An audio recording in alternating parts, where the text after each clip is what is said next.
la tour Toulion n'est pas une tour isolée. Elle est connectée, au sens propre comme au figuré, à la gare de la Part-Dieu.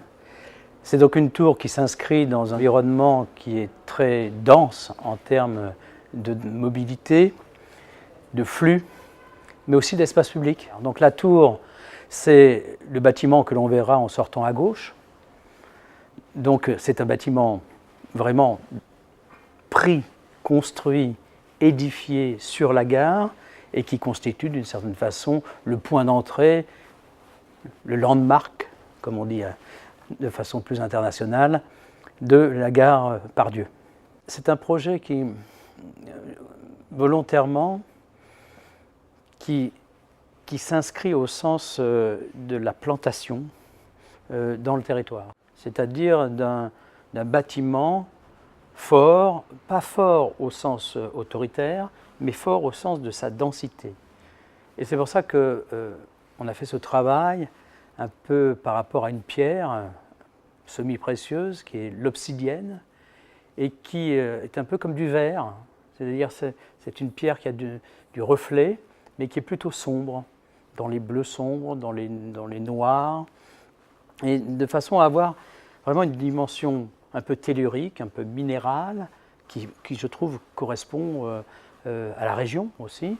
Moi je suis clermontois, donc je ne suis pas si loin de Lyon, et les montagnes, les volcans, enfin l'histoire de cette grande géographie du centre de la France, je la trouve importante à Lyon. Tous les projets de tour sont des projets longs. Plusieurs années d'études, plusieurs années pour obtenir les autorisations, la coordination du point de vue administratif, mais aussi évidemment urbanistique, et puis ensuite la construction. Donc ce sont des processus qui doivent s'inscrire dans la durée et il faut essayer de penser et de voir loin. Ce que nous avons imaginé, même si aujourd'hui peut-être on pourrait développer de façon plus intense la question de la durabilité de la tour, nous avons déjà inscrit cette durabilité grâce à des programmes mixtes. C'est-à-dire qu'il y a le prolongement des commerces de la gare au pied de la tour. Il y a un hôtel.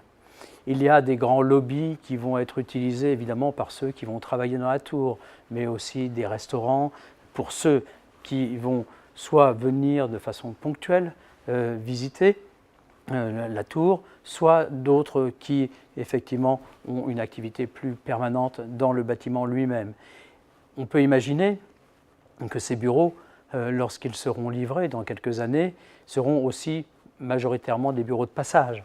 C'est-à-dire que le travail évolue, donc plus d'allées-venues, plus de services dédiés à au personnel des entreprises qui vont s'installer dans la tour.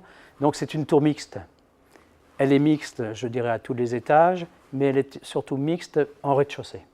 C'est-à-dire qu'on cherche à entrer, sortir par différents endroits, de façon à ce que la tour soit poreuse ou perméable, ou suffisamment perméable pour pouvoir utiliser ces différentes fonctions, ces différents usages qui sont offerts aussi bien sur la place de la gare que sur le passage sous voie, que le long de la rue.